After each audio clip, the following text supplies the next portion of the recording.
From the previous two lectures, we have been addressing the exegesis of the Holy Quran of Surah Al Fatihah, verse number 3. The opening chapter of the Holy Quran, Surah Al Fatihah, the third verse, Maliki Yawmiddin, Master of the Day of Judgment. So we have been discussing and interpreting the exegesis of the Holy Quran of this specific verse from the previous two lectures from various standpoints, spectrums, directions and perspectives. In the first lecture of this verse, we addressed and interpreted the exegesis in regards to as to what is the master, who is the master of the Day of Judgment, and that everything that we know of and everything that we don't know of is under the ownership of Allah Tabarak wa Ta'ala. And then in the following lecture, we addressed that what is the Day of Judgment, how will the Day of Judgment be, and that we also interpreted and concluded that the Day of Judgment will be a single day of 50,000 years, and then we further commented as to what will be the Day of Judgment be, and how will the Muslims, the righteous people and then the evildoers, how will they all be treated while at the Day of Judgment, the Day of Reckoning. And today we observe another standpoint and look at the same verse of the Holy Quran, Surah Al Fatihah, verse 3, from a different standpoint and perspective. And the perspective that we observe today in regards to this specific verse of the Holy Quran is that what is the underlying and fundamental wisdom behind the Day of Judgment itself. That is, that what is the reason behind the Day of Judgment itself? Why will the Day of Judgment be? Why and how will we be judged at the Day of Judgment? So this is the perspective that we contemplate upon today. Today we interpret the verse from this perspective, that what is the underlying wisdom behind the Day of Judgment. Now the Mufassirin, scholars of Islam, say that you would notice that in this world that some people inflict cruelty upon someone and then they eventually die. And then there are those people on the other hand who have been the subject of that cruelty, who have been punished or who have been held to account by the oppressors, the punishers, the powerful people on whom cruelty has been inflicted upon, and they have been held to account, and then due to that cruelty those people die. So scholars have maintained that those victims who suffer from the cruelty and as a result they eventually die, and then again we think that they were not rewarded. So on the one hand, there is a cruel person who inflicted cruelty upon someone and he died. He was inhumane, his acts were inhumane, his acts were cruel, and due to that eventually he inflicted cruelty upon people, and as a result one day he died. Now scholars have maintained that the Day of Judgment is very important, and the reason for that is that such people who used to be cruel in this world, they will be compensated for at the Day of Judgment. They will be held to account at the Day of Judgment for their cruelty, for their inhumane acts. And on the other hand, those people who were oppressed, who were punished without any issues, those people on whom cruelty was inflicted upon, they died as a result of that cruelty. So scholars of Islam, Mufassirin, have held this view that the Day of Judgment is very important, and the reason for that is that at the Day of Judgment such people will be rewarded and they will be recompensed. So this is the reason, one of the fundamental reasons and one of the underlying reasons behind the Day of Judgment as to why will the Day of Judgment come into existence. So in order to engineer a perfect system of punishment and compensation, punishment and rewards, it is imperative that this world be finished first. This is the view of Mufassirin scholars, and it is because without finishing this world first,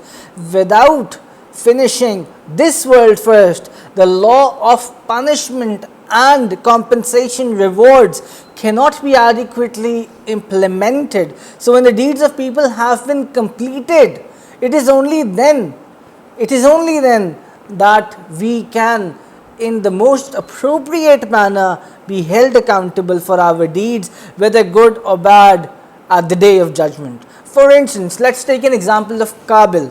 Qabil was the person who invented, for the first time, a way to commit the grievous sin, the grievous offense of murder. Now after him, whosoever person will commit the offense of murder, along with that person who was engaged in the commission of the grievous offense of murder, that sin and offense will also be recorded in the register of deeds of Qabil, in the Nama-e-Amal of Qabil also. Why? Because Qabil was originally the person who invented this act of murder, who was the first person to engage in the commission of the grievous offense of murder. So whosoever person after Qabil will engage in that act and commit murder, he will be punished for that.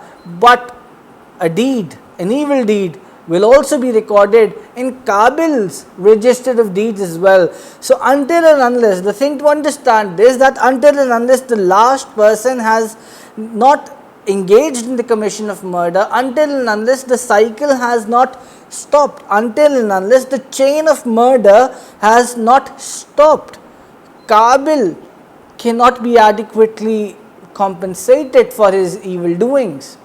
For the commission of murder, Qabil was the person who invented it, and due to him other people also in the cycle then were engaged in the commission of murder. So until and unless the last person on earth has not committed murder, Qabil cannot be adequately punished for his evil doings. So it is therefore imperative.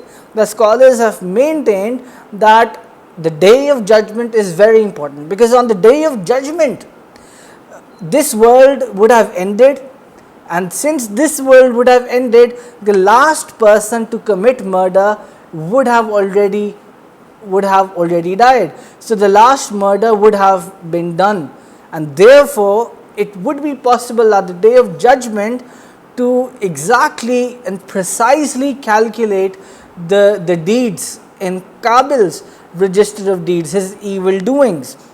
Therefore, the day of judgment is construed and elucidated as very important. So let's take another example similarly of Habil. Now Habil was the first person, he invented for the first time the tradition of not taking revenge from the oppressor, that the person who oppressed you, do not take revenge from him. Now the thing to notice, so after Habil, whosoever person does the same good act, and in spite of the oppression he does not take revenge, but he forgives the other person, or in any manner he does not take revenge, that good deed will also be written in the register of deeds of the original person, that being Habil, who was the first person to invent this concept of not taking revenge from the oppressor, not taking revenge for the infliction of cruelty upon yourself. So whosoever person after Habil will engage in that act, one reward will also be recorded in the register of deeds, Nama-e-Amal of Habil. Therefore, in order to precisely and accurately calculate the number of deeds, good deeds of Habil in this respect, it is imperative that this world first has to come to an end, and the day of judgment has to come into existence, because on that day everyone would be adequately and compensated, and would be compensated in a manner most appropriate and most just. So there is this reason as to why the day of judgment is deemed as necessary and vital, because everyone, the righteous person as well as the evil doer, everyone will be compensated in an adequate and just manner at the day of judgment, at the day of reckoning, the Yawm al-Qiyamah.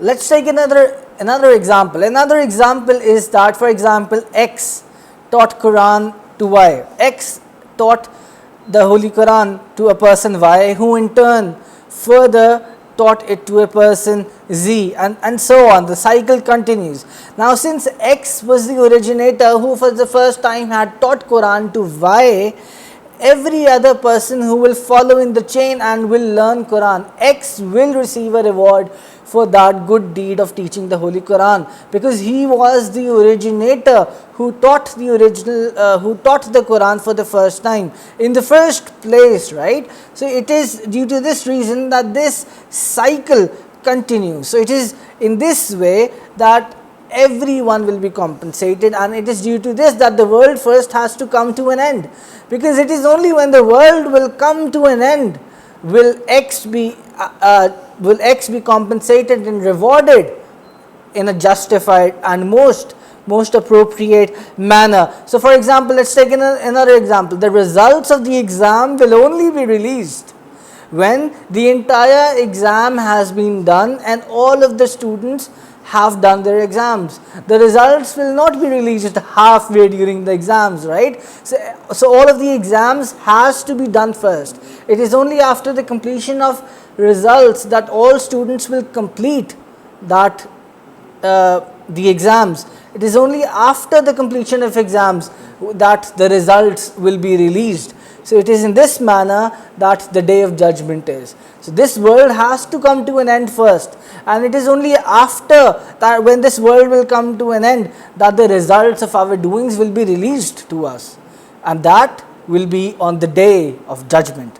Similarly, let's take another example. A person A teaches the blessed Durood Sharif upon the beloved Prophet, peace be upon him, to a person B, who teaches the blessed Durood Sharif then in turn to a person C, then to a person D and E, and then it follows and the cycle continues in a recurring manner. Now whosoever person teaches the Durood to further people, G, H, I, J, the reward for the performance of that good deed will also go to the original person A and all those previously following in that chain. So it is in this manner that this has to stop first, so that accurate calculations can be made on the day of judgment, and that it can be ascertained as to how much deeds did a person perform. So the point to note is that this world has to come to an end, so that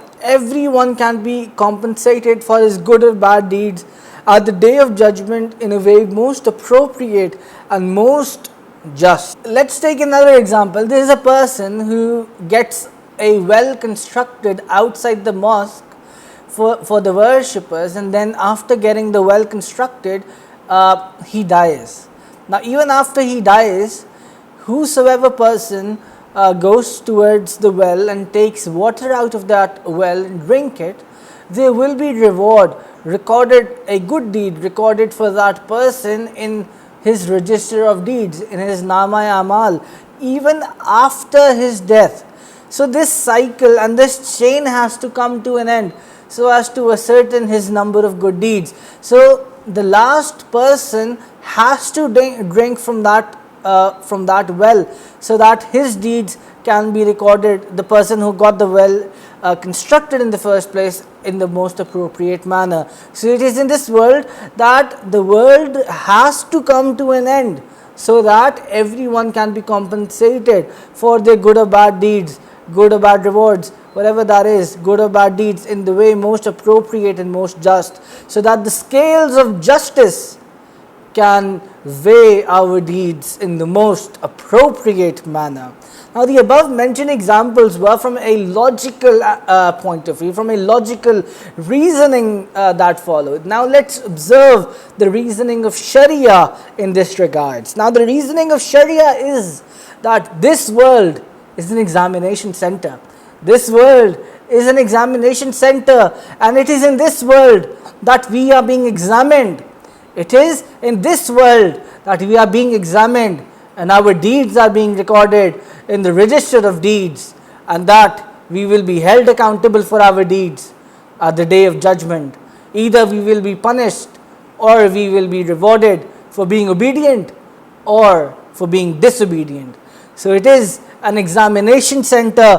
For instance, Allah Tabarak wa Ta'ala states in the Holy Quran, وَلَنَبْلُوَنَّكُمْ بِشَيْءٍ مِّنَ الْخَوْفِ وَالْجُوعِ وَنَقْصٍ مِّنَ الْأَمْوَالِ وَالْأَنفُسِ وَالثَّمَرَاتِ وَبَشِّرِ الصَّابِرِينَ. Surely we shall test you with something of fear and hunger, and with some loss of wealth and lives and fruits.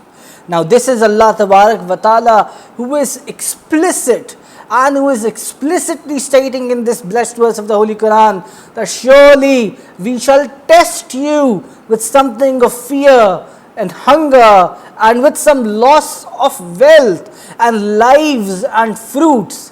And who is saying this? It is Allah Tabarak wa Ta'ala, the Lord of the worlds, the Lord of the worlds, the Master of the Day of Judgment, Maliki Yawmiddin, Master of the Day of Judgment. So this world is an examination center where people like us are being examined for our deeds, and we will be compensated, whether in the shape of rewards or punishment at the Day of Judgment in the world hereafter. So this world is an examination center, and we are being tested in this world, and our deeds, good deeds or bad deeds, they are being registered in the register of deeds, and we should pay heed to this fact, and we should be wary of this. So we do argue, and we argue and we see cruelty in this world. We question Allah Tabarak wa Ta'ala, God forbid, Nauzubillah, we question Him that why aren't the oppressors punished? Why aren't the oppressors held to account? They will be punished in the hereafter. They will be punished, and it is in this world that every one of us is being examined. Believer from a non-believer, a good deed from a bad deed, an obedient person from a disobedient person, a compliant one from the stubborn. Everything has to be contrasted and differentiated first in this world, so that everyone can be compensated for and held to account for their deeds, whether good or bad, in the most appropriate manner. Allah Tabarak wa Ta'ala states in the Holy Quran, لِيَجْزِيَ الَّذِينَ أَسَاءُوا بِمَا عَمِلُوا وَيَجْزِيَ الَّذِينَ أَحْسَنُوا بِالْحُسْنَى, that He may recompense those who commit evil for what they have done, and recompense those who have done good with the reward most fair.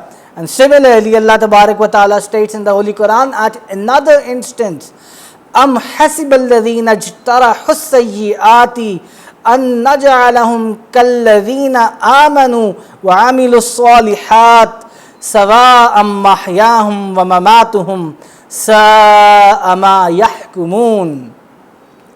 Do those who commit evil deeds think that we shall make them as those who have believed and performed righteous deeds, equal in their life and death? What an evil judgment they deliver. So Allah Tabarak wa Ta'ala is differentiating here between the good people and the bad people, the ones who are engaged in the commission of good deeds, and then the evildoers who are engaged in the commission of evil deeds. Allah Tabarak wa Ta'ala has made this clear that they cannot be made equal in their life and death, and this is the judgment that they make, which is an evil judgment that they deliver. And Allah Tabarak wa Ta'ala states at another instance in the Holy Quran, أَفَنَجْعَلُ الْمُسْلِمِينَ كَالْمُجْرِمِينَ مَا لَكُمْ كَيْفَ تَحْكُمُونَ. Shall we make the Muslims like the offenders? What is it with you? What is it with you? How do you judge? So it is due to these reasons that the commencement of the Day of Judgment is construed as necessary and vital for the judgment, and vital for the scales of justice to weigh the good and the bad deeds in the most appropriate and just manner. So in order to judge the deeds, in order to contrast between the good and the bad deeds, and to precisely calculate the good and the bad deeds, it is vital and crucial that this world first comes to an end, and then the commencement of the day of judgment is deemed as necessary. So it is in this perspective that Allah Tabarak wa Ta'ala states in the opening chapter, Surah Al Fatihah, the third verse of the Holy Quran of Surah Al Fatihah, Maliki Yawmiddin, Master of the Day of Judgment. So every one of us will be judged. Whosoever person there is, everyone will be judged, and that is certain. And everyone will be judged at the Day of Judgment. And our deeds are being recorded in the register of deeds, my friends. And it is Allah Tabarak wa Ta'ala who is the Master of the Day of Judgment, who is the Lord of the worlds. And Allah Tabarak wa Ta'ala states in Surah Al Fatihah verse 3, therefore, Maliki Yawmiddin, Master of the Day of Judgment. To access the same lecture in Urdu, please click on the link available below in the description.